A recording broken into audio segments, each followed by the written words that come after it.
Before we begin the story, let us know where you're watching from by leaving a comment below. If you enjoy this video, don't forget to like and subscribe. Have a wonderful day. Enjoy the story, everyone. The espresso coffee flew through the air in slow motion, tracing a perfect arc before landing directly on the pristine white shirt of the most arrogant man Sophia had ever seen in her life.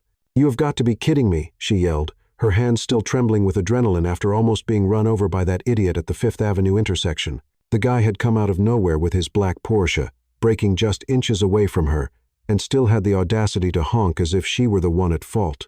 The man got out of the car because, of course, he had to be ridiculously tall and irritatingly perfect-looking, and stared at the brown stain spreading across his shirt as if he were watching a crime against humanity. "My shirt costs more than your monthly salary, princess," he said with a sarcastic smile. That made Sophia want to throw the rest of her coffee in his face. "Princess?" Sophia marched toward him, completely ignoring the pedestrians who stopped to watch the show. "Listen here, you spoiled rich boy. You almost killed me back there. And you still have the nerve to call me princess? I saved you from yourself. Who crosses the street looking at their phone?" He gestured dramatically. Darwin was right about natural selection. The crowd around them started murmuring and taking photos. Sophia could hear someone whispering, "Look at this fight." But she was seeing too much red to care.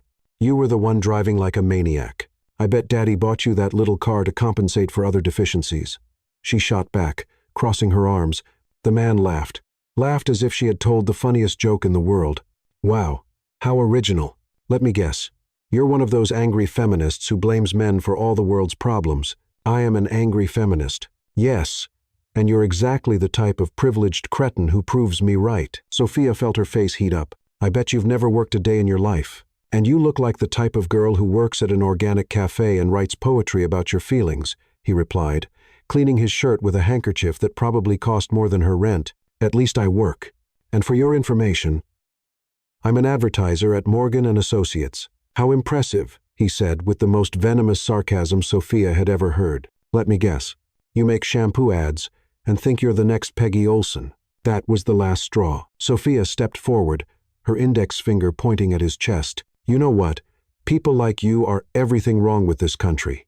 Spoiled rich kids who think they can buy anything, including the right to treat people like garbage. And people like you are exactly why I prefer to stay home," he retorted, always ready to make drama out of any nonsense. "Drama?" Sophia practically screamed. "You almost killed me. Exaggeration is your specialty, isn't it?" The tension between them was palpable. Other pedestrians started forming a circle, some recording with their phones. Sophia could feel dozens of eyes on them, but at that moment, only she and that arrogant jerk existed. "You know what?" she said, lowering her voice to a dangerously calm tone. "I really hope I never have to see your face again in my life." "The feeling is mutual, princess," he replied, getting back into the car. "Next time, watch where you're going." Sophia stood on the sidewalk, watching the Porsche disappear into Manhattan traffic, still trembling with rage.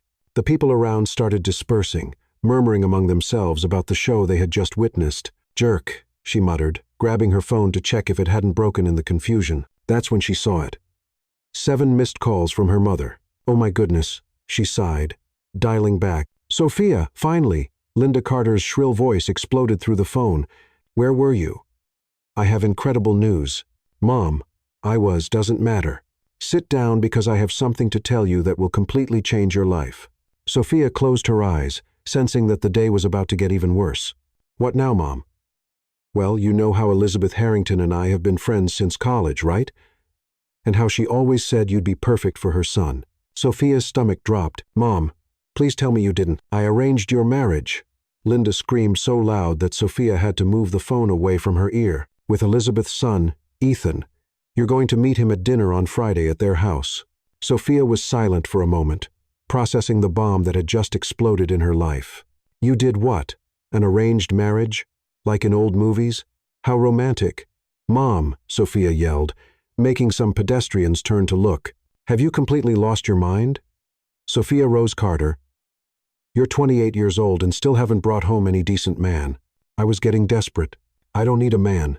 Everyone needs love, dear. And Ethan is perfect. He's a businessman, handsome, rich. I don't care if he's Prince William reincarnated. I'm not marrying a stranger. You're already engaged, dear, Elizabeth and I signed all the papers this morning. Sophia felt the world spinning around her. You signed papers? It's a very civilized agreement. You'll meet, fall in love, and have the wedding of your dreams. What's the harm? Sophia looked up at Manhattan's blue sky, wondering if it was possible to die from stress at 28. Mom, I'm going home, and when I get there, we're going to have a very serious conversation about boundaries and how you just ruined my life. Oh, don't be dramatic. It'll be wonderful. Dinner is at 7. I'm not going. Yes, you are, because if you don't go, I'll cut your trust fund allowance. Sophia was speechless. You wouldn't do that. Try challenging me, dear. The call ended, leaving Sophia standing in the middle of New York's busiest sidewalk, holding a phone and contemplating how her life had transformed into a second-rate romantic comedy in less than 15 minutes. Perfect, she muttered. Absolutely perfect. As she walked back home, Sophia had no idea that the arrogant man with the Porsche was at that exact moment receiving a very similar call from his own mother, and that Friday's dinner would be much more interesting than either of them could imagine. Ethan was having the kind of day that made him question every life choice he'd ever made. First, some crazy woman had thrown coffee all over his favorite Armani shirt. Then his biggest client had threatened to pull out of a multi-million-dollar deal. And now, as he sat in his corner office overlooking Central Park, his phone was ringing with the one sound that could make his day infinitely worse. His mother's ringtone. "What now, Mother?" he answered, not bothering to hide his irritation. "Ethan Alexander Harrington. Is that any way to greet your loving mother?" "It is when my loving mother only calls when she wants something." Ethan loosened his tie and leaned back in his leather chair. "Let me guess. You need me to attend another charity gala where you can parade me around like a prize stallion. Actually, darling, I have wonderful news. I've solved all your problems." Ethan's blood ran cold. The last time Elizabeth Harrington had solved his problems, he'd ended up as the unwilling spokesperson for her friend's organic dog food company. "What did you do?" "I found you a wife." The silence that followed was so profound that Elizabeth wondered if the call had dropped. "Ethan, sweetie, are you there?" "I'm sorry," Ethan said slowly, his voice dangerously calm. "Did you just say you found me a wife?" "Yes. Isn't it exciting? Her name is Sophia Carter, and she's absolutely perfect for you. Smart, beautiful, successful." "Mother." Ethan shot up from his chair so fast that his coffee mug went flying, adding another stain to his already ruined day. "Please tell me you did not just arrange my marriage like we're living in the 1800s. Don't be so dramatic, darling. It's a very modern arrangement. You'll meet her on Friday for dinner, and then you can plan a lovely spring wedding." Ethan started pacing behind his desk like a caged tiger. "I can't believe this. I absolutely cannot believe this. You actually found some poor woman willing to marry a complete stranger." "She doesn't know she's willing yet," Elizabeth said cheerfully, "but Linda assures me that Sophia will come around. Apparently, she's been having trouble in the romance department." "Trouble in the mother. What have you done? I've given you both the gift of love. You're both successful, attractive people who are clearly too busy to find each other naturally. This way, you skip all that tedious dating nonsense and go straight to happily ever after." Ethan dropped into his chair and put his head in his hands. "This isn't real. This cannot be real." "Oh, it's very real, sweetheart. I've already signed the preliminary agreements with Linda. You're meeting Friday at 7 at our house." "I'm not going." "Yes, you are." "Mother, I am 30 years old. You cannot force me to go on a play date." "Actually, I can. Unless you want me to tell everyone at the country club about that time in college when you—" "Fine." Ethan interrupted quickly. "Fine. I'll go to your ridiculous dinner, but I'm going to make it very clear to this Sophia person that I have absolutely no intention of marrying her or anyone else. That's the spirit, darling. Oh, and Ethan, wear something nice. First impressions matter." The line went dead, leaving Ethan staring at his phone like it had personally betrayed him. "Sir?" His assistant, Marcus, appeared in the doorway. "Is everything all right?" I heard shouting. Ethan looked up at the young man who had been brave enough to work for him for 2 whole years. "Marcus, do you believe in arranged marriages?" Marcus's eyes widened. Sir, never mind." Ethan waved his hand dismissively. "Just clear my schedule for Friday evening. Apparently, I have a dinner that will either end in matrimony or murder. Should I call security, sir?" "No, Marcus, but you might want to update my will." As Marcus retreated, probably to update his resume, Ethan turned to stare out his window at the city below. Somewhere out there was a woman named Sophia Carter, who was about to have her life turned upside down just as much as his. He almost felt sorry for her. Almost. 3 days later, Friday evening, the Harrington mansion in the Upper East Side looked like something out of a magazine spread, which wasn't surprising since it had actually been featured in Architectural Digest twice. Ethan stood in front of his bedroom mirror, adjusting his tie for the 5th time and wondering if it was too late to fake his own death. "You look handsome, darling." Elizabeth burst into his room without knocking, as was her habit. "Sophia is going to be so impressed. Mother, for the last time, I am not marrying this woman. I'm going to politely explain that this whole arrangement is insane. We'll have an awkward dinner, and then we'll never see each other again." "We'll see about that," Elizabeth said with a knowing smile that made Ethan's stomach churn. The doorbell rang, and Ethan felt his palms start to sweat. This was ridiculous. He was Ethan Harrington. He'd closed billion-dollar deals without breaking a sweat. He could handle one dinner with one woman. "They're here." Elizabeth clapped her hands together. "Come on. Let's go meet your future wife." Ethan followed his mother downstairs, mentally preparing his thanks but no thanks speech. He could hear voices in the foyer. His mother's friend Linda chattering excitedly about wedding venues, and another voice, a voice that sounded strangely familiar, a voice that sounded angry. Very angry. "I still can't believe you did this, Mom," the mystery woman was saying. "This is completely insane. I don't care how nice his family is. I'm not marrying some spoiled rich boy who probably thinks women exist solely for his entertainment." Ethan froze at the top of the stairs. "Now, Sophia, don't prejudge," Linda was saying. "Ethan might be wonderful. You won't know until you meet him. Trust me, Mom. Rich guys are all the same, arrogant, entitled, and convinced that money can buy them anything they want. I bet he's probably one of those guys who drives a fancy car to compensate for his personality defects." Ethan gripped the banister, a terrible suspicion forming in his mind. "Speaking of which," Sophia continued, "I had the worst encounter with exactly that type of guy just 3 days ago. Some jerk in a Porsche almost ran me over and then had the nerve to act like it was my fault. Can you believe that? He actually called me princess, like some kind of patronizing. Ethan's blood turned to ice. "Oh." Elizabeth suddenly appeared at the bottom of the stairs, beaming up at him. "Ethan, darling, come meet Sophia." Ethan descended the stairs slowly, each step feeling like walking toward his own execution. As he reached the bottom and turned toward the living room, he found himself face to face with the coffee-throwing, car-hating feminist fury from Fifth Avenue. Sophia stood frozen in the doorway, her mouth hanging open in horror. For a moment, nobody spoke. Linda looked confused. Elizabeth looked delighted, and Ethan and Sophia looked like they were both seriously considering jumping out the nearest window. "Well," Elizabeth said brightly, oblivious to the tension thick enough to cut with a knife, "isn't this perfect? You two look like you've seen each other before." Sophia found her voice first. "You," she said, pointing an accusatory finger at Ethan. "You are Ethan Harrington." "Unfortunately," Ethan replied dryly. "And you're Sophia Carter, the woman my mother wants me to marry." "Oh my," Linda started, finally picking up on the hostile energy crackling between them. "Mom," Sophia said slowly, never taking her eyes off Ethan. "Remember that story I told you about the jerk with the Porsche?" "Yes, dear. The one who almost." Linda's face went pale. "Oh, no. Oh, yes," Sophia and Ethan said in unison. Elizabeth clapped her hands together, completely misreading the situation. "How wonderful. You've already met. This is fate, darling." Ethan and Sophia stared at each other, both thinking the exact same thing. This was going to be the longest dinner of their lives. "Well," Ethan said finally, straightening his shoulders, "this should be interesting." Sophia smiled sweetly, the kind of smile that promised violence. "Oh, it's going to be fascinating." Elizabeth beamed. "I just love young romance." If only she knew. The Harrington dining room looked like a scene from a medieval peace treaty negotiation, if medieval peace treaties had been conducted over herb-crusted salmon and passive-aggressive small talk. Sophia sat across from Ethan at the mahogany table that could easily seat 12. Both of them were smiling so hard their faces hurt, while their mothers fluttered around them like excited wedding planners. "So, Sophia," Elizabeth said, serving what looked like enough food to feed a small army. "Ethan tells me you work in advertising. How exciting."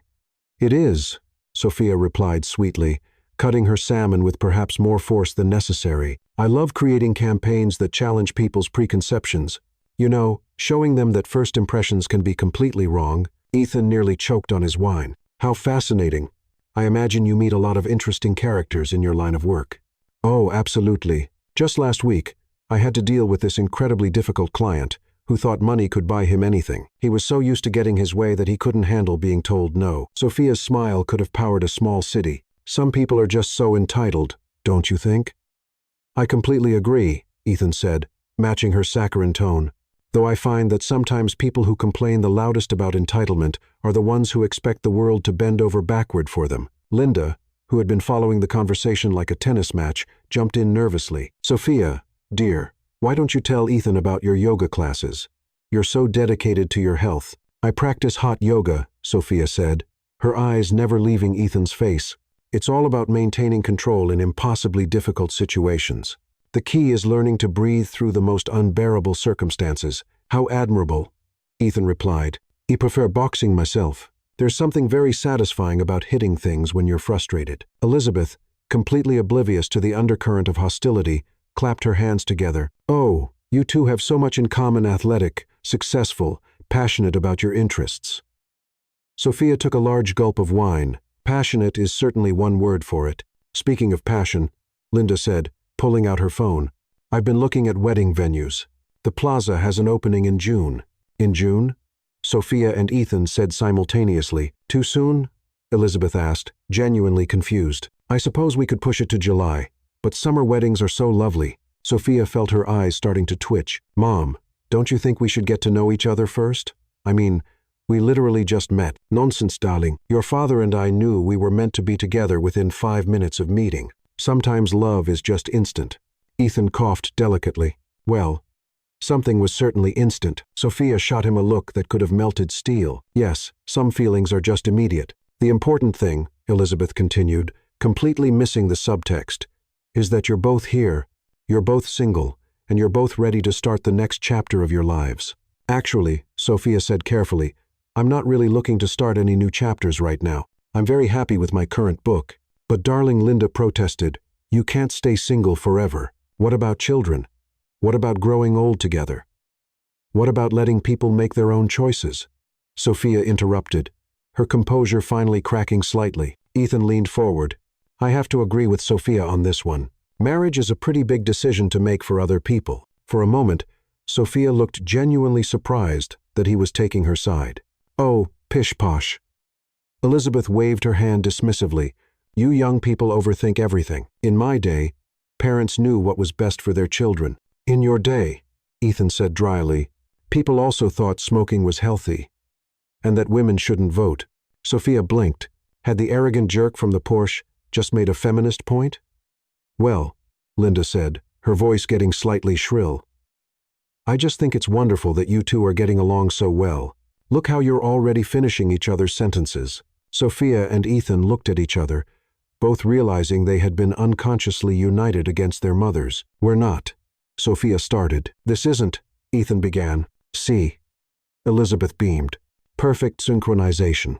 The next hour passed in a blur of increasingly ridiculous wedding planning discussions.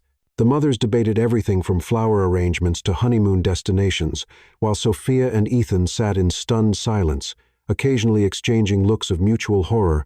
I'm thinking a spring theme, Linda was saying. Lots of pastels.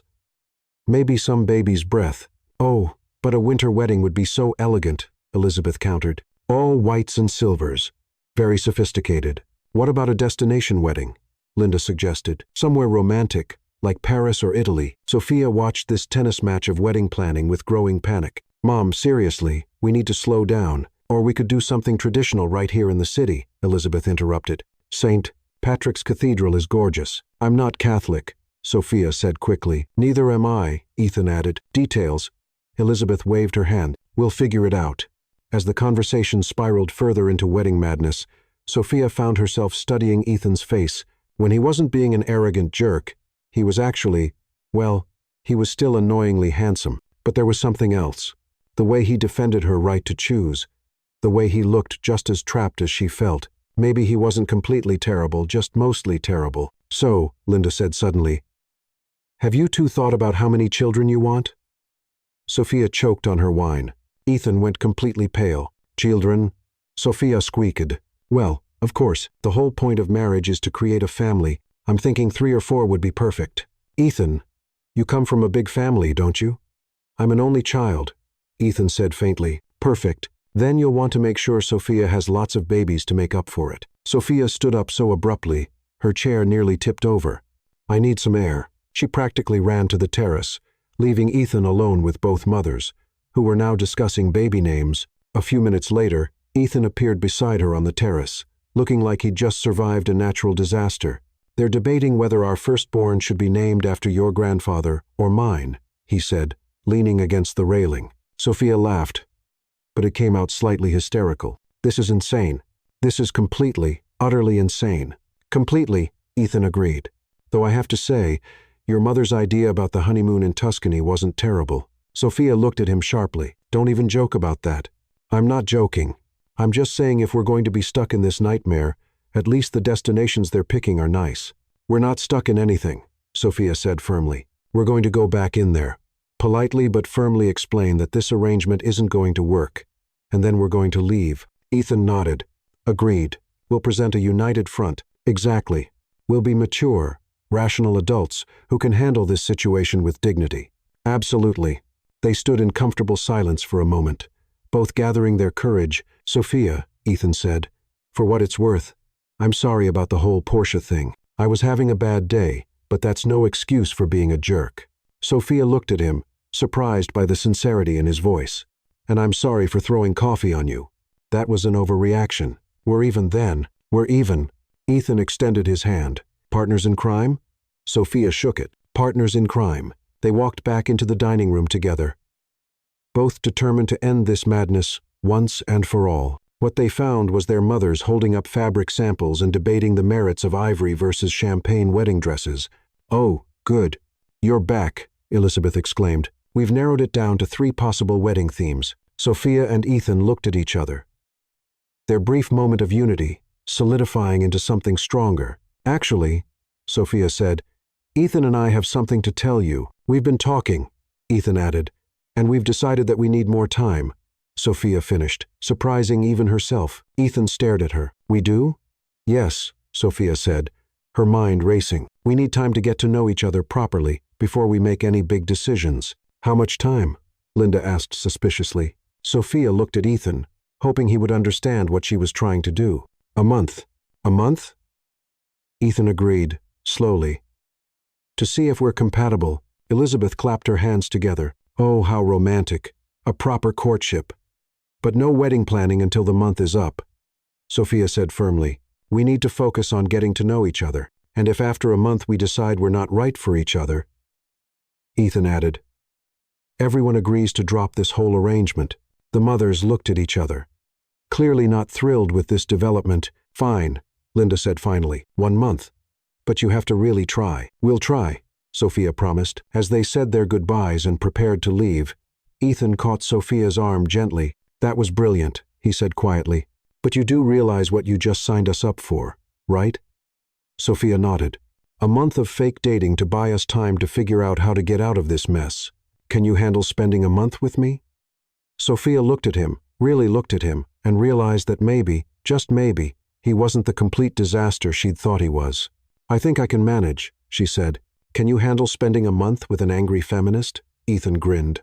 And for the first time since this whole nightmare started, it seemed genuine. Princess, I think this might actually be fun. And despite everything, Sophia found herself smiling back. Sophia stared at her reflection in the bathroom mirror of Café Luna, wondering what alternate universe she'd stumbled into, where she was getting ready for a fake date with the man she'd thrown coffee on just a week ago. She'd changed her outfit 3 times before leaving her apartment, which was ridiculous because this wasn't a real date. It was a strategic meeting, a business arrangement, a mutual survival pact.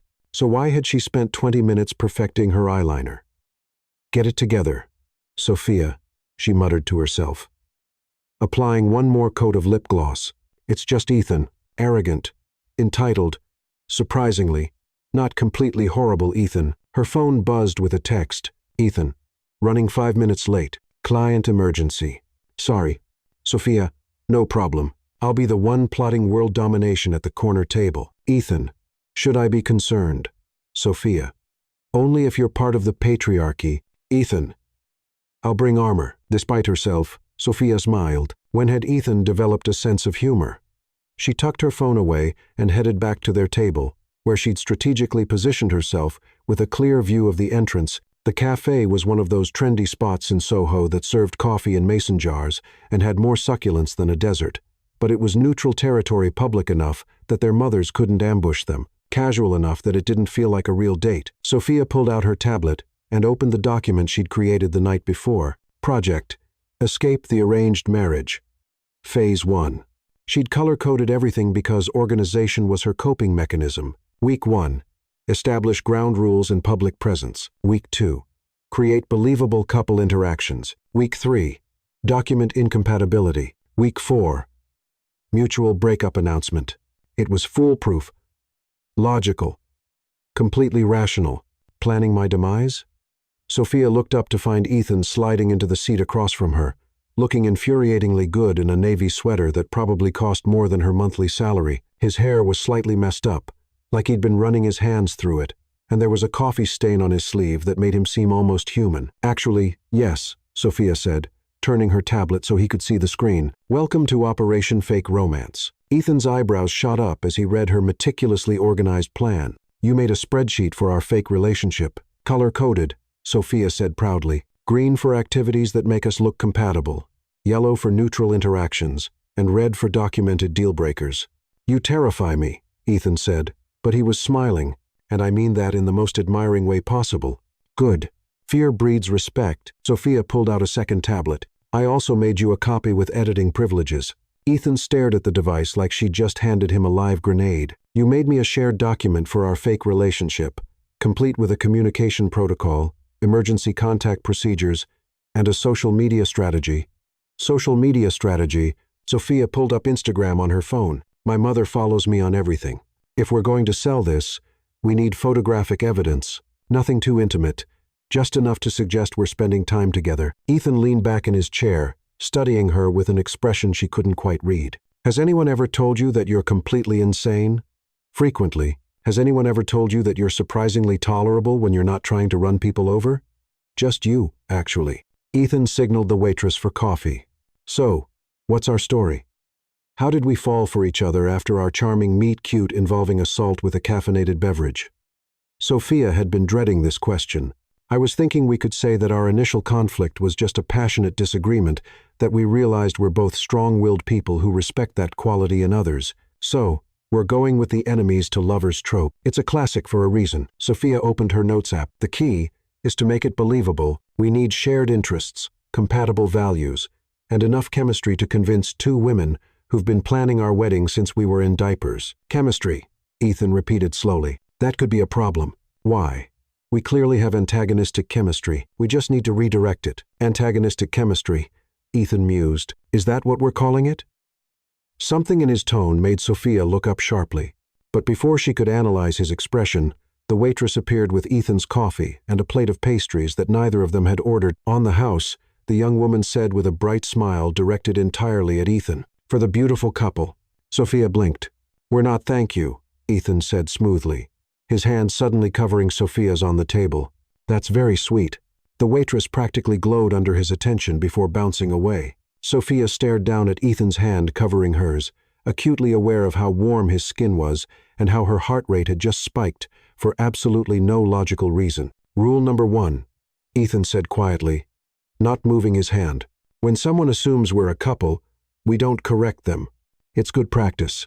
Right, Sophia said, her voice coming out slightly breathless. Practice. They sat like that for a moment, Ethan's thumb absently stroking across her knuckles while he read through her fake dating strategy. Sophia tried to focus on her coffee, but all she could think about was how different his hands looked compared to the rest of him. They weren't soft and manicured like she'd expected. There were small scars across his knuckles, and his fingernails were short and practical. You mentioned boxing, she said suddenly. What? Ethan looked up from the tablet. At dinner, you said you like boxing. Is that where these came from? She gestured to the scars on his hands. Ethan glanced down, seeming surprised by the question. Some of them. I've been boxing since college. It's therapeutic. Therapeutic? Anger management? He smiled with a self-deprecating smile. Turns out hitting things is better than hitting people. You have anger management issues? I have control issues, Ethan corrected. The anger is just a symptom. When things don't go according to plan, I tend to react poorly. Sophia studied his face, noting the slight tension around his eyes. Is that what happened with the Porsche thing? Bad day at the office? Ethan was quiet for a long moment, his thumb still moving across her knuckles in a way that was becoming seriously distracting. I just found out that my biggest client was pulling out of a deal I'd been working on for 6 months. Something about wanting to go in a different direction. Translation: they found someone cheaper. That sucks. It more than sucks. It was a $50 million contract. Ethan's jaw tightened. So when some woman stepped into traffic without looking and then had the audacity to blame me for her mistake, you took out your frustration on the nearest target. Sophia finished. I get it. Do you? I threw coffee on you, didn't I? I was having a terrible morning too. My biggest client had just rejected 3 months of work because, apparently, my campaign was too feminist for their brand. Ethan's eyebrows shot up. Too feminist? Apparently, suggesting that women can make their own purchasing decisions is radical propaganda. Sophia rolled her eyes. They wanted something more traditional and family-oriented. Translation: sexist and outdated. Exactly. Sophia looked at him with surprise. Most men don't get that. Most men are idiots, Ethan said matter-of-factly. What was the campaign for? Athletic wear. I pitched this whole concept about women athletes being strong and independent, training for their own goals rather than to look good for other people. Apparently, that was too threatening. Ethan leaned forward, genuinely interested. Do you still have the pitch? Why? My company might be interested. We do a lot of work with athletic brands, and that kind of campaign could be exactly what some of our more progressive clients are looking for. Sophia stared at him. Are you serious? Dead serious. Send me the proposal. Sophia felt her carefully constructed walls wobble slightly. That's really nice of you. It's not nice. It's smart business. Though I have to ask, if you're such a fierce feminist, how did you end up agreeing to an arranged marriage? Sophia groaned and dropped her head into her free hand. Temporary insanity, mother-induced trauma, I honestly don't know. 1 minute I was living my independent single life, and the next minute I was being told I was engaged to a stranger. Same here, though in my case, it was more like being told I was engaged to the woman who attacked me with coffee. I didn't attack you. I defended myself against vehicular assault with a caffeinated beverage. It was effective. Ethan laughed, a real laugh that transformed his entire face. It really was. I'm still finding coffee stains on things. Good. Maybe it'll remind you to drive more carefully. Actually, Ethan said, his expression growing serious, I've been thinking about that day a lot. And you were right. I was driving aggressively because I was angry, and that was dangerous. I could have really hurt you. Sophia felt something shift in her chest. Are you apologizing?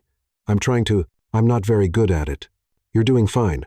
They sat in comfortable silence for a moment, both processing this unexpected turn toward actual honesty. So, Sophia said finally, do you think we can actually pull this off, convincing our mothers that we're falling for each other? Ethan's eyes met hers, and something flickered there that made her breath catch. I think we might be more convincing than we intended. Before Sophia could ask what he meant by that, her phone rang with her mother's distinctive ringtone. Speaking of the devil, Sophia muttered, accepting the call.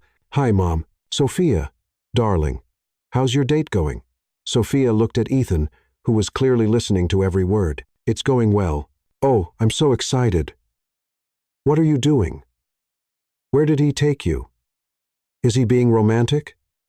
We're just having coffee and talking. Talking is good. Communication is the foundation of any strong relationship. What are you talking about? Sophia looked helplessly at Ethan, who grinned and leaned closer to the phone. We're discussing Sophia's brilliant marketing ideas, he said loudly enough for Linda to hear. She's incredibly talented. Sophia's eyes widened as her mother practically shrieked with delight. Oh, he thinks you're talented. That's wonderful. Ethan, dear, is that you? It is, Mrs. Carter. Sophia was just showing me some of her work. She's very impressive. She is, isn't she? My Sophia has always been so smart and creative. Are you enjoying yourselves? Ethan's eyes never left Sophia's face as he answered. Very much. Sophia is surprising in a good way. I hope definitely in a good way. Sophia felt her cheeks heating up. This was supposed to be fake. Why did Ethan sound so sincere?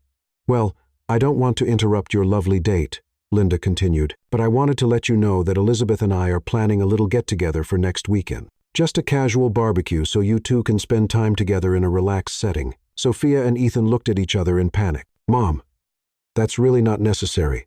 Nonsense. It'll be fun. Very low-key. Just family and a few close friends. How many close friends? Ethan asked suspiciously. Oh, just 20 or 30 people. Nothing big. Sophia put her head in her hands. Mom, it's all settled.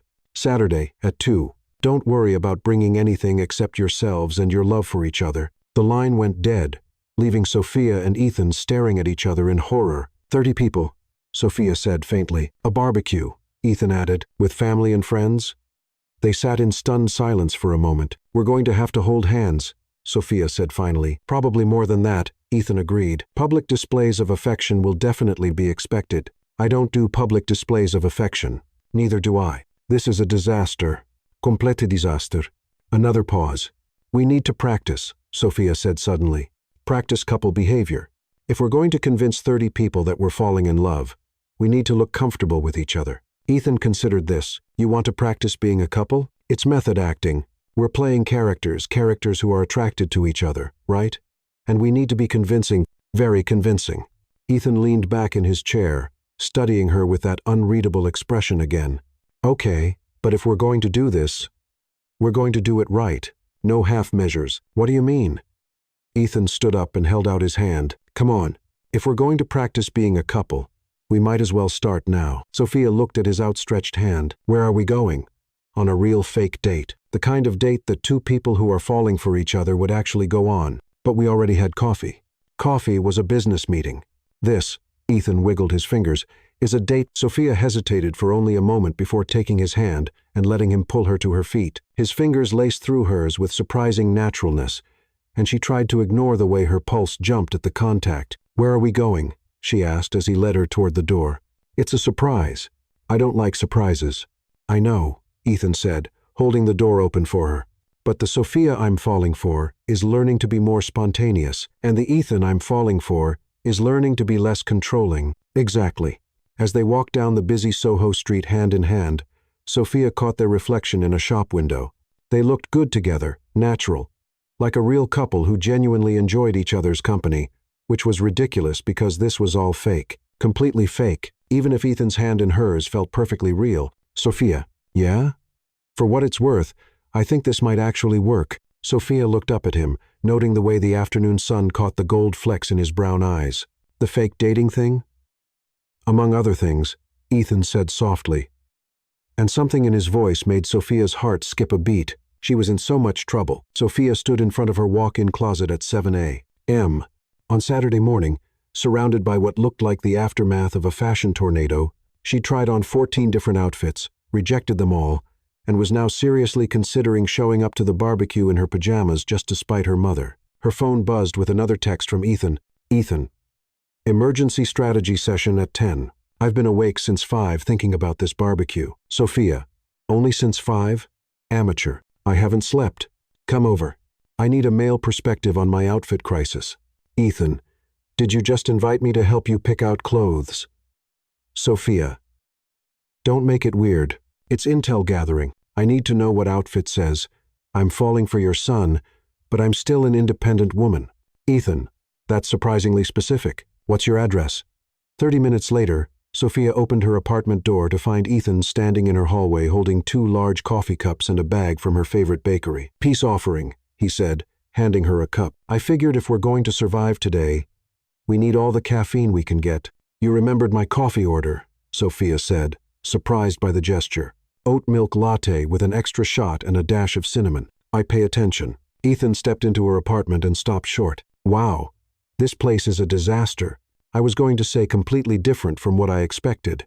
Ethan turned in a slow circle, taking in the exposed brick walls covered with her photography, the vintage furniture mixed with modern art, and the organized chaos that somehow managed to look both professional and cozy. It's very you, thanks, I think. Sophia led him toward her bedroom, then stopped abruptly. Okay, this is weird. I'm about to show my fake boyfriend my closet. How is this my life? Hey, Ethan said gently. For what it's worth, This whole situation is bizarre for both of us. But we're in it together, right? Partners in crime. Sophia looked at him, noting the way he'd dressed for their strategy session. Jeans that looked like they'd been tailored specifically for him, a gray t-shirt that showed off arms that were definitely the product of his boxing hobby, and sneakers that probably cost more than her rent. He looked casual and effortless and annoyingly perfect. Partners in crime, she agreed. Okay, prepare yourself for the fashion show from the underworld. Sophia's bedroom was as eclectic as the rest of her apartment, but Ethan found himself focusing on the details that revealed more about her personality. Books stacked on every surface, ranging from marketing theory to romance novels she was clearly trying to hide. A guitar in the corner that looked well used. Photos of her with friends, laughing and adventurous and completely different from the tense woman he'd met a week ago. I didn't know you played guitar, he said, picking up the instrument. I don't really. I mean, I can play 3 songs badly. Sophia emerged from her closet, holding 2 hangers. My dad taught me before he died. I keep thinking I'll take lessons, but you're too busy conquering the advertising world. Something like that. Sophia held up the outfits. Okay, option 1, sundress and cardigan, says sweet girlfriend, who your mother will love. Option 2, jeans and a nice top, says cool girl who doesn't try too hard. Ethan studied both options seriously, then shook his head. Neither. Neither? They're both costumes. You're trying to be someone you think people want to see instead of just being yourself. Sophia blinked. I'm sorry. Are you giving me fashion advice? Because that's not what we agreed to. I'm giving you Sophia advice. Ethan set down the guitar and moved closer. The woman I've been getting to know this week is confident, intelligent, passionate about her work, and not afraid to speak her mind. That's the woman I'm supposedly falling for. That's who you should be today. And what exactly does that woman wear to meet 30 strangers who are all going to be analyzing our relationship? Ethan reached past her into the closet and pulled out a black wrap dress that Sophia had forgotten she owned. This, with those boots you wore on our fake date and that leather jacket I saw you eyeing in the coffee shop window. Sophia stared at the outfit, then at Ethan. How did you? I pay attention, he said again. Plus, that dress will drive me crazy all day, which will make it very easy to look like I'm infatuated with you. The comment hung in the air between them, loaded with something that felt decidedly less fake than it should have. Ethan, too much? He asked, but his eyes were serious. No, it's perfect for the performance. I mean, right, the performance. 2 hours later, they stood on the front steps of the Harrington estate, both looking like they were about to face a firing squad. Okay, Sophia said, smoothing down her dress. Let's review the game plan one more time. Physical contact should look natural but not overly sexual, Ethan recited. We've been dating for a week, so hand-holding and casual touches are appropriate. We have 3 shared interests: hiking, obscure documentaries, and that new Thai restaurant downtown. Our first official date was last Tuesday to the art museum, followed by dinner at Maria's. We're taking things slow because we want to build a solid foundation, and if anyone asks about marriage, we're focused on getting to know each other first. Sophia nodded. Perfect. We've got this. Ethan reached for her hand, his fingers intertwining with hers in a gesture that was becoming surprisingly familiar. Sophia, thanks for doing this. I know it's insane. Thanks for not being a complete nightmare to fake date. Yet, Ethan said with a grin, the day is young. Elizabeth Harrington opened the front door before they could knock, beaming like she'd just won the lottery. There they are, the lovebirds. She pulled them both into an enthusiastic hug. Hi, Mrs. Harrington, Sophia said, trying not to wince at the lovebirds' comment. Call me Elizabeth, dear. We're practically family now. Elizabeth ushered them through the house toward the back garden. Everyone is so excited to meet you, Sophia. Ethan has told us absolutely nothing about you, which just makes it all the more romantic. Ethan shot Sophia a look that clearly said, I told you so, about his mother's tendency toward dramatic overstatement. The backyard was a masterpiece of landscape design, with a pool that looked like it belonged in a resort and enough outdoor furniture to seat a small wedding, which Sophia realized with growing horror was probably exactly what Elizabeth was envisioning. Sophia. Linda appeared from nowhere and enveloped her daughter in a hug that lasted approximately 30 seconds too long. You look beautiful. Doesn't she look beautiful, Ethan? She always looks beautiful, Ethan said smoothly, his arm sliding around Sophia's waist, in a gesture that looked completely natural. Sophia felt her cheeks heat up, which was ridiculous because he was just playing his part. Oh, listen to him. Linda practically glowed. Such a charmer. No wonder Sophia is so smitten. Mom, Sophia warned under her breath. Come on, you two. Let me introduce you to everyone. Elizabeth began steering them toward the crowd of people scattered around the garden. The next hour passed in a blur of introductions, small talk, and increasingly creative questions about their relationship. Sophia found herself impressed by how seamlessly Ethan played his part, his hand never leaving some point of contact with her, her back, her hand, her shoulder, in a way that looked possessive but not clingy. So, Sophia, said Rebecca Thompson, one of Elizabeth's country club friends, how did you know Ethan was the one? Sophia nearly choked on her wine. Well, it was actually pretty obvious from the beginning, Ethan said, his thumb stroking across her knuckles. Sophia has this way of challenging me that no one else does. She makes me want to be better. The group of women around them practically sighed in unison. And you, Ethan? Asked another woman. What made you fall for our Sophia? Her intelligence, Ethan said without hesitation, and her passion. When Sophia believes in something, she throws her whole heart into it. It's impossible not to be drawn to that kind of intensity. Sophia stared at him, momentarily forgetting that this was all an act. The way he was looking at her, the sincerity in his voice, it felt real, too real. Oh, young love, Rebecca sighed. It's so beautiful to see. Speaking of which, Elizabeth appeared at Ethan's shoulder. I hope you don't mind, but I've arranged a little surprise. Sophia and Ethan exchanged alarmed looks. What kind of surprise?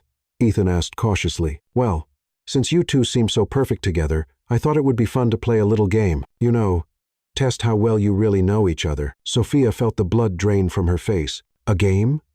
The newlywed game? Linda exclaimed, appearing with a stack of cards. It'll be so much fun. We're not newlyweds, Sophia said quickly. We're not even details. Elizabeth waved her hand dismissively. The point is to see how compatible you are. Everyone, gather around. Before they could object, chairs were being arranged in a circle, and the entire party was settling in to watch Sophia and Ethan's relationship get dissected in real time. Okay, Linda said, consulting her cards. I'll ask each of you a question about the other, and we'll see how well your answers match. First question. Sophia, what is Ethan's biggest fear? Sophia's mind went completely blank. She looked at Ethan, who appeared to be having his own internal panic attack. She started, then noticed Ethan's hand gripping his beer bottle with white knuckles. Something clicked. Loss of control, she said suddenly. Ethan's biggest fear is not being in control of a situation. Ethan's eyes widened in surprise. Is she right? Linda asked excitedly. Ethan nodded slowly. Yeah, she's right. The crowd murmured approvingly. Ethan's turn, Elizabeth announced. What's Sophia's favorite way to relax after a stressful day? Ethan studied Sophia's face, and she could practically see him thinking through everything he'd learned about her over the past week. She takes a bath with a book and a glass of wine, he said finally, something with a happy ending because she says real life is complicated enough. Sophia felt her jaw drop. She'd mentioned that exactly once in passing during their strategy session. Correct. Linda clapped her hands. Oh, this is wonderful. The questions continued, each one more personal than the last. Somehow, despite having known each other for only a week, they managed to answer most of them correctly. Ethan knew that Sophia was secretly terrified of butterflies. Sophia knew that Ethan had wanted to be a teacher before his father pressured him into business. Ethan knew that Sophia's guilty pleasure was reality TV. Sophia knew that Ethan spoke 3 languages, but was embarrassed about his accent in Italian. Final question. Elizabeth announced dramatically. This one's for both of you. What's your favorite thing about each other?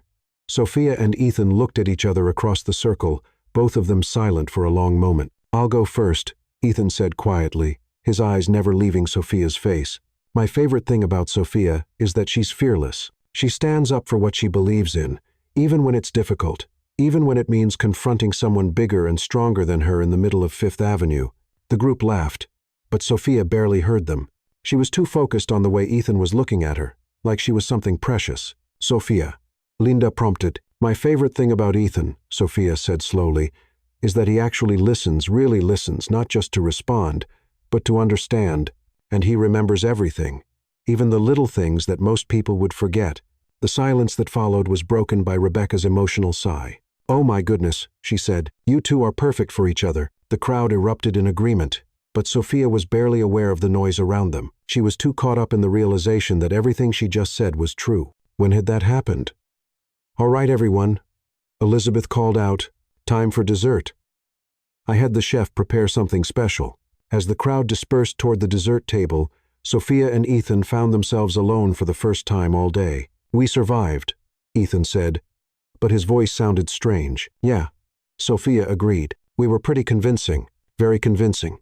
They stood there for a moment, the weight of what had just happened settling between them. "Sophia," Ethan started, then stopped. "About what I said, it was perfect," Sophia interrupted quickly. "Very believable. Our mothers are completely sold." "Right. Believable." Sophia's phone buzzed with a text, breaking the tension. "Unknown number. Saw the pics from the barbecue on Instagram. You and mystery man look cozy. Coffee soon to discuss." Laura Sophia showed Ethan the text. "My best friend." She saw Elizabeth's Instagram posts. "The ones where we look like we're actually in love. Those would be the ones." Ethan was quiet for a moment. "Sophia, can I ask you something?" "Sure. Are we still pretending?" The question hung in the air between them, loaded with possibility and danger and everything Sophia had been trying not to think about. She started, then stopped. "I don't know. Because if we're not pretending anymore, that changes things." "I know. And if we are still pretending, then we need to be more careful because what happened back there felt real." Sophia finished. "Yeah, real." Before either of them could say anything else, Linda appeared at Sophia's shoulder with a plate of cake and a scheming expression. "Sophia, sweetheart, Elizabeth and I have been talking, and we think it's time to discuss engagement rings." Sophia choked on her wine. "Engagement rings? Nothing too elaborate," Elizabeth added, joining the conversation, "just something classic and elegant." "Ethan, what's your preference for diamonds?" Ethan looked like he was considering jumping into the pool, fully clothed. We haven't really discussed." "Well, of course you haven't," Linda laughed. "That's what mothers are for, to handle all the practical details while you two focus on being in love." "Actually," Sophia said desperately, "we should probably get going. I have an early meeting tomorrow." "On Sunday?" Elizabeth asked suspiciously. "With a client in Tokyo," Ethan said quickly. "Different time zones." It was a terrible lie, but their mothers were too excited about ring shopping to question it. 20 minutes later, Sophia and Ethan sat in his Porsche in her apartment building's parking garage, both of them staring straight ahead in silence. "Well," Ethan said finally, "that was terrifying. I was going to say eye-opening." Sophia turned to look at him. "What do you mean?" Ethan was quiet for a long moment, his hands gripping the steering wheel. "I mean that somewhere between the fake dating plan and the barbecue performance, I stopped pretending." Sophia's heart stopped. "Ethan, I know this is complicated. I know we started this whole thing as a way to get our mothers off our backs. But, Sophia, what I said back there about you being fearless, about listening to you, that wasn't part of the act. We agreed this was fake," Sophia said weakly. "I know what we agreed, but I also know that I've spent more time thinking about you this week than I have about anything else in months. And I know that when Rebecca asked what made me fall for you, I didn't have to think about my answer." Sophia stared at him, her carefully constructed walls crumbling. "This is a terrible idea. Probably. Our mothers set us up. This whole situation is completely insane. Completely. And we barely know each other. We know enough." Sophia looked at Ethan, really looked at him, at the way his hair fell across his forehead when he was nervous, at the small scar above his left eyebrow that she'd never noticed before, at the way he was looking at her, like she was the answer to a question he'd been afraid to ask. "Ethan," she said softly. "What are you saying?"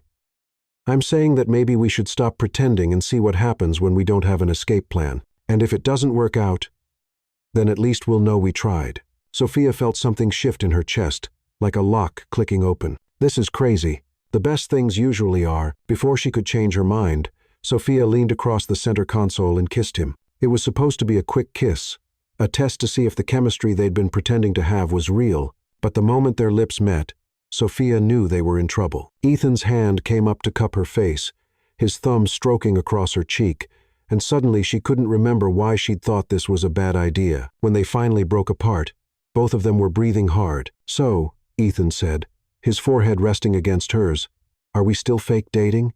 Sophia smiled, feeling lighter than she had in years. "I have no idea what we're doing." "Good," Ethan said, kissing her again. "I like not having a plan." "Don't get used to it," Sophia murmured against his lips. "I'm still going to make spreadsheets. I wouldn't expect anything less." As Ethan walked her to her apartment door, Sophia realized that somewhere between throwing coffee at a stranger and falling for her fake boyfriend, her life had become exactly the kind of romantic comedy she'd always rolled her eyes at. And for the first time in her very organized, very planned life, she was perfectly okay with not knowing how it would end. Sophia woke up on Sunday morning with her lips still tingling from Ethan's kiss and a text message that made her stomach drop to her feet. "Mom, Elizabeth and I went ring shopping this morning. Can't wait to show you what we found. Emergency brunch at 11 to discuss wedding venues. Oh no, oh no, oh no, oh no." Sophia sat bolt upright in bed, her hair resembling a small tornado. This was not part of the plan. There was no plan anymore, which was exactly the problem. Her phone rang immediately. "Tell me, you got the same text I did." Ethan's voice came through, sounding like he'd been awake for hours. "Ring shopping," Sophia said faintly. "They went ring shopping without us. At 9 a.m. on a Sunday while we were having our relationship breakthrough." Sophia flopped back onto her pillows dramatically. "Ethan, what have we done? Yesterday we decided to stop pretending, and now our mothers think they're planning an actual wedding. I know. I've been lying here since 6 a.m. trying to figure out how to handle this, and I have several ideas. None of them are good." Sophia groaned. "What are our options?" "We could tell them the truth, that this whole thing started as a fake relationship, but then turned real. Except we've been dating for exactly 12 hours.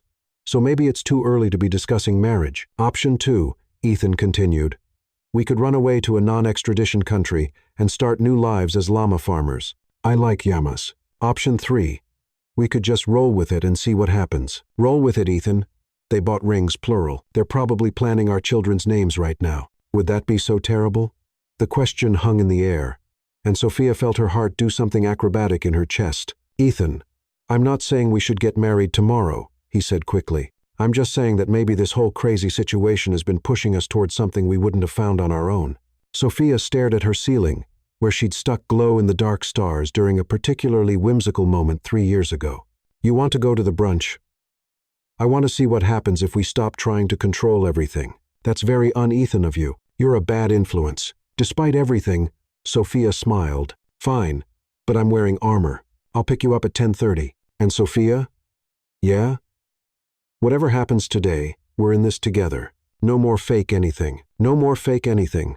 Sophia agreed and realized she meant it completely. 2 hours later, Sophia stood in front of her mirror wearing a navy blue dress that struck the perfect balance between "I'm happy to be here" and "please don't make me try on engagement rings." Her phone had been buzzing non-stop with increasingly excited messages from both mothers, including photos of ring boxes that made her hyperventilate a little. "Mom, look at this gorgeous solitaire. Elizabeth thinks the emerald cut would suit your hand better, but I think round is more classic. Ethan, my mother just sent me 12 photos of the same ring from different angles. I think she's lost her mind." Sophia, "Only 12? I'm up to 27, including close-ups of the perfect clarity and excellent fire." Ethan, "Should I be concerned that I know what those terms mean now?" Sophia, "We've been dating for 1 day, and you're already learning about diamonds. This is moving fast even for our mothers." Ethan, "Speaking of moving fast, I should probably tell you something before we get to brunch." Sophia's fingers froze over her phone keyboard. That sounded ominous. Sophia, "What?" Ethan, "I may have accidentally told my mother that I was falling in love with you." Sophia dropped her phone. "Ethan? Sophia, you still there?" She picked up the phone with shaking hands. "Sophia, you what?" Ethan, "She called me at 7 a.m. asking about ring sizes and preferences, and I panicked. She asked if I was serious about you, and I said I'd never been more serious about anything in my life." Sophia, "And then, Ethan, and then she may have started crying tears of joy and called your mother to share the wonderful news." Sophia sat down heavily on her bed. "That's why they went ring shopping." Ethan, "I'm really sorry. I know we said we'd figure this out together, but she caught me off guard. And it just came out." Sophia stared at the text, processing the implications. Ethan had told his mother he was falling in love with her, which meant either he was panicking and said the first thing that came to mind, or Sophia, "Were you lying?" The typing indicator appeared and disappeared several times before Ethan's response came through. Ethan, "No." Sophia's heart stopped, restarted, then did a little tap dance routine. Sophia, Oh, Ethan. Oh, Sophia. I mean good, because I may have accidentally told my best friend Laura that I was falling for my fake boyfriend Ethan. When? Sophia. 3 days ago, before I admitted it to myself. Ethan. So we're both disasters. Sophia, the worst kind of disasters. Ethan, perfect for each other. Sophia found herself smiling at her phone like a teenager. Sophia, come pick me up. Let's go see what kind of rings our mothers picked out for our accidental engagement. Ethan. Our accidental engagement? Sophia. You got a better term for this situation? Ethan. How about our inevitable engagement? Sophia felt something warm and fluttery settle in her chest. Inevitable, she murmured to herself, testing out the word. It felt right. Sophia. I like that better. The brunch was at the plaza, because of course it was. Elizabeth and Linda had commandeered a private dining room and invited what appeared to be half of New York's social elite to witness what they were calling the most romantic love story of the decade. Sophia and Ethan stood outside the restaurant, holding hands and trying to psych themselves up for what was about to be either the best or worst day of their lives. Ready? Ethan asked, squeezing her fingers. Absolutely not. Let's do this. They walked into the dining room to find 30 people standing around tables covered with ring boxes, flower arrangements, and what appeared to be a 3-tiered wedding cake. Surprise! The entire room shouted in unison. Sophia and Ethan froze. What? Ethan said slowly. Is happening? Elizabeth rushed over to them, practically glowing with excitement. We're throwing you an engagement party. Isn't it wonderful? An engagement party, Sophia repeated faintly. For our engagement, Ethan added, the engagement that hasn't happened yet. Sophia clarified. Oh, silly. Linda appeared at Sophia's other side, beaming. Of course it's happened. Ethan told Elizabeth, he's in love with you. You've been inseparable all week, and we found the perfect ring. All that's left is the actual proposal. The room fell silent, and Sophia realized that 30 people were staring at them expectantly. The proposal? Ethan said. Right now? Sophia asked. Well, of course. Right now. Elizabeth clapped her hands. We have witnesses. We have the ring. We have the cake. It's perfect. Sophia looked at Ethan, who appeared to be experiencing some kind of out-of-body experience. Ethan, she said quietly. You okay? Ethan blinked, then looked around the room at all the expectant faces. His gaze landed on Sophia, and something in his expression shifted. Actually, he said, his voice getting stronger, I am more than okay. Before Sophia could ask what that meant, Ethan was dropping to one knee in front of her. The room erupted in gasps and excited murmurs. Sophia Rose Carter, Ethan said, looking up at her with an expression that was half terror and half determination. This is not how I planned to do this. Ethan, what are you doing? Sophia whispered. I'm improvising, he said with a shaky smile. A week ago, if someone had told me I'd be proposing to a woman I'd known for 7 days, I would have had them committed. But then, a week ago, I'd never met you. Sophia felt tears starting to gather in her eyes. You threw coffee on me, Ethan continued, and called me an entitled rich boy and made me question everything I thought I knew about myself. You're brilliant and passionate and completely fearless, and you make me want to be the kind of man who deserves you. Ethan, Sophia's voice came out as barely a whisper. I know this is insane.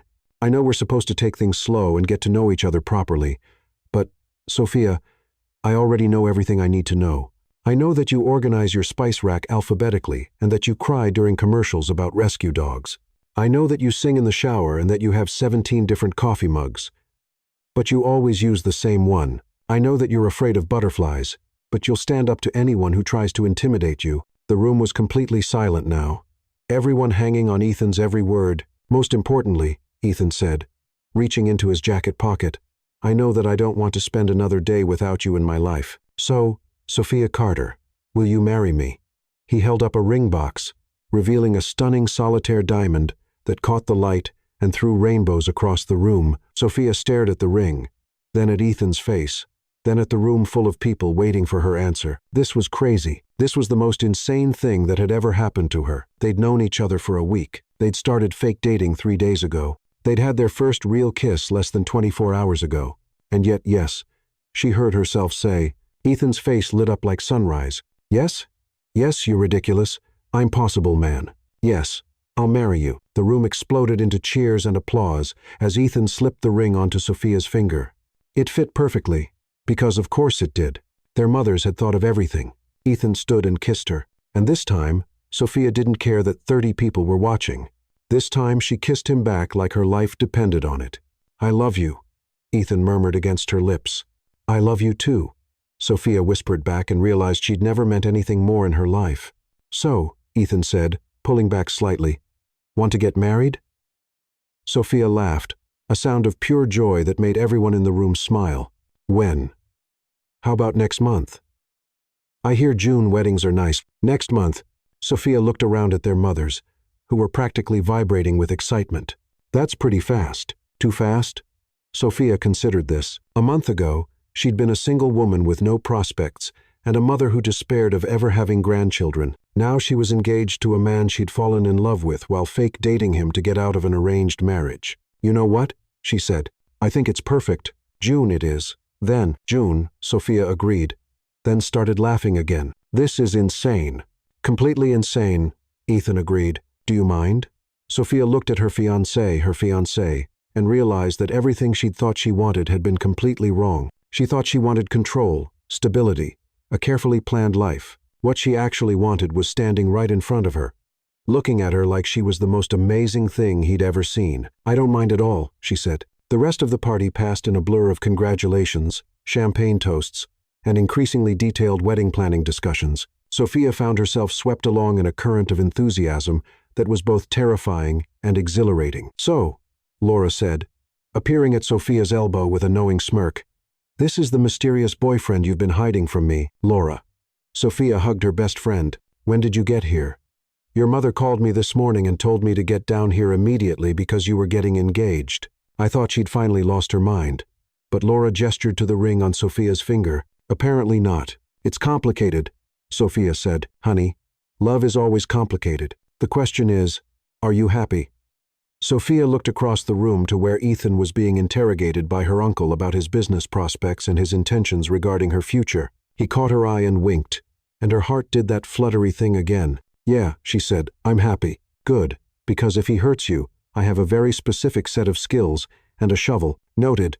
As the afternoon wore on, Sophia found herself in increasingly surreal conversations about wedding venues, flower arrangements, and guest lists. At some point, she realized that she and Ethan had been so caught up in their whirlwind romance that they'd never actually discussed any practical details about their future. "Ethan," she said, pulling him aside during a lull in the festivities, "we should probably talk about the fact that we just got engaged and we don't know anything about each other's life plans." Ethan considered this. "Good point. Do you want kids?"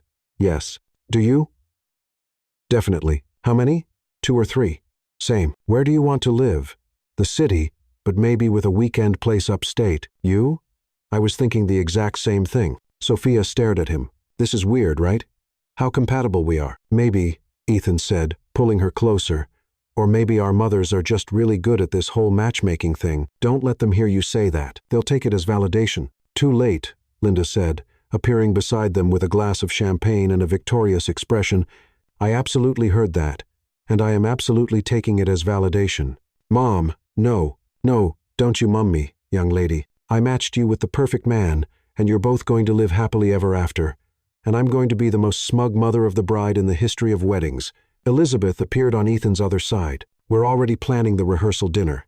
I hope you like lobster, Sophia." "I love lobster," Sophia said automatically. "Perfect. See, it's like you were made for each other." Ethan and Sophia exchanged amused looks over their mothers' heads. "We should probably start planning our escape," Ethan murmured. "Where to?" "Somewhere private where we can actually talk about what just happened. Your place, my place." 20 minutes and a series of increasingly elaborate excuses later, Sophia and Ethan finally escaped the engagement party and found themselves in Ethan's Porsche, driving toward his apartment in comfortable silence. "So," Sophia said finally, "we're engaged." "We are?" "To each other. That's generally how engagement works." "Yes." Sophia twisted the ring on her finger, still not quite believing it was there. "Ethan, are we completely crazy?" "Probably." Ethan reached over and took her hand. "Does that bother you?" Sophia thought about it. "You know what? No, it doesn't." I've spent my whole life making careful, rational decisions, and where has that gotten me? Single at 28 with a mother who was ready to auction me off to the highest bidder. And I've spent my whole life trying to control every variable, plan for every contingency.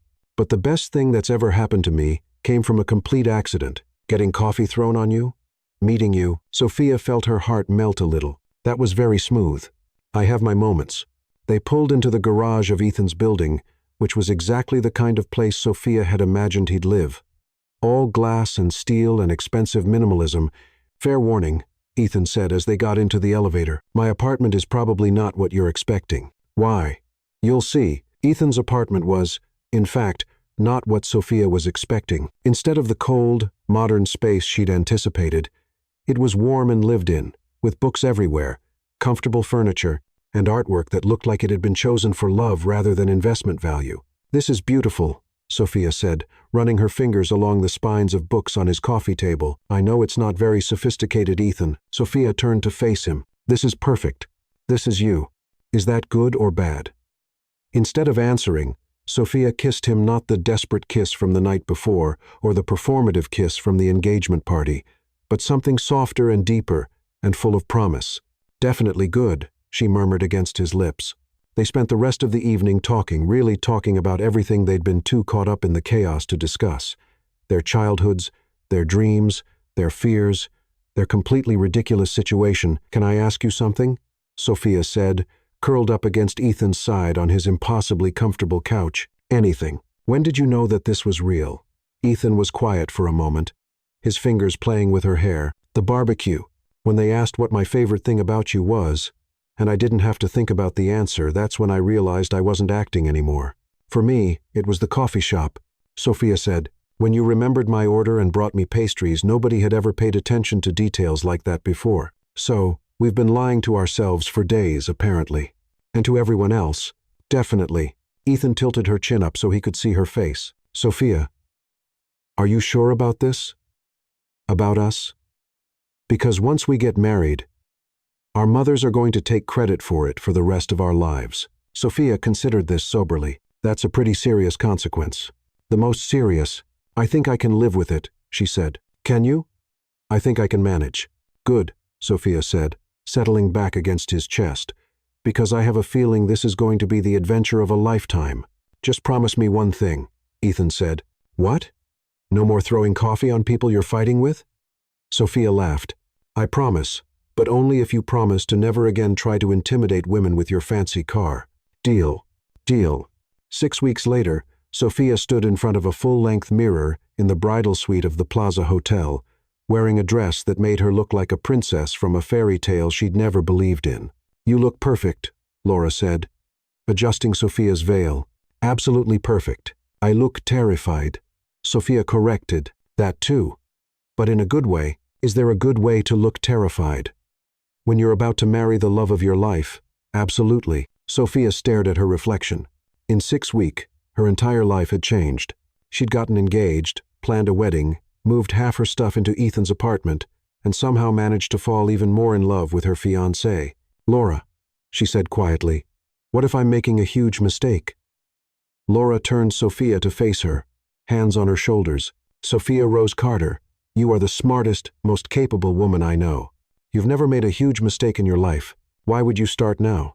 Because this is insane. Because normal people don't get married after knowing each other for 2 months. Because you're scared, Laura interrupted. And you know what? That's okay. Everyone's scared on their wedding day. But the question isn't whether you're scared. The question is, do you love him? Yes, Sophia said without hesitation. Do you trust him? Yes. Do you want to spend the rest of your life with him? Sophia thought about Ethan, probably pacing around his hotel room in his tuxedo, driving his groomsmen crazy with his pre-wedding nerves. She thought about the way he brought her coffee in bed every morning and how he'd started learning to cook her favorite foods. She thought about the way he listened to her terrible day at work and offered solutions without trying to fix everything for her. She thought about how he made her laugh and how he held her when she cried and how he looked at her like she was the most amazing thing in the world. Yes, she said, I really do. Then stop overthinking and go marry that man. A knock on the door interrupted them. Sophia, Linda's voice came through. Honey, it's time. Sophia took a deep breath, picked up her bouquet, and opened the door. Her mother stood there in a dress that cost more than Sophia's first car, crying tears of joy. "Oh, sweetheart," Linda said, "you look absolutely beautiful." "Thanks, Mom." Sophia hesitated, then added, "And thank you for the matchmaking and the meddling and the complete invasion of my personal life. I know I fought you on it, but you were right about Ethan. About us. About everything." Linda's tears intensified. "Don't make me cry more, dear. My makeup won't survive it." The walk down the aisle was a blur of faces and flowers and music that swelled around Sophia like something from a movie, but all she could see was Ethan standing at the altar in his tuxedo, looking at her like she was walking toward him through a dream. When she reached him, he leaned down and whispered, "You look incredible. You clean up pretty well yourself," she whispered back. The ceremony was perfect in every way that mattered, traditional enough to satisfy their mothers, personal enough to feel true to them. When the minister asked if anyone objected to the union, there was a moment of silence broken only by Elizabeth loudly saying, "Don't even think about it." The vows they'd written brought tears to half the congregation. Ethan promised to always listen to Sophia's ideas, even the ones that terrified him. Sophia promised to let Ethan take care of her sometimes, even though she was perfectly capable of taking care of herself. And when the minister pronounced them husband and wife, the kiss that followed felt like coming home. "So, Mrs. Harrington," Ethan said as they walked back down the aisle together, "how does it feel to be married?" "Ask me again in 50 years, Sophia said. But she was smiling. "I will." The reception was everything their mothers had dreamed of. Elegant, sophisticated, and filled with people who kept commenting on what a perfect couple they made. Sophia and Ethan spent the evening in a happy haze, dancing and laughing and accepting congratulations from people who had no idea their love story had started with assault by caffeinated beverage. "Do you think they'll ever figure out how we really met?" Sophia asked during their first dance. "I hope not," Ethan said. "I like our version better. Our version, the one where we're both smart enough to recognize a good thing when it hits us in the face. Literally, in your case, best thing that ever happened to me, even though I ruined your shirt? Especially because you ruined my shirt." As the evening wound down and the last of the guests began to leave, Sophia found herself standing on the terrace of the Plaza Ballroom, looking out over Central Park and trying to process everything that had happened. "Regrets?" Ethan asked, joining her at the railing. "Only one," Sophia said. Ethan's face fell. "What?" "I regret waiting so long to throw coffee on you." Ethan laughed, the sound echoing across the terrace. "Well, Mrs. Harrington, I think we can safely say our story is just beginning." "Mr. Harrington," Sophia said, taking his hand and admiring the way her wedding ring caught the light. "I wouldn't have it any other way." And as they stood there together, looking out over the city where they'd met and fought and fallen in love, Sophia realized that sometimes the best plans were the ones you never made at all. Sometimes the best love stories started with the worst first impressions. And sometimes, just sometimes, mothers really did know best. Even if she'd never admit it out loud. "Come on," Ethan said, pulling her toward the door. "Let's go start our happily ever after." "Lead the way," Sophia said, and meant it completely. After all, she'd thrown her life plan out the window for this man. What was one more leap of faith? The end.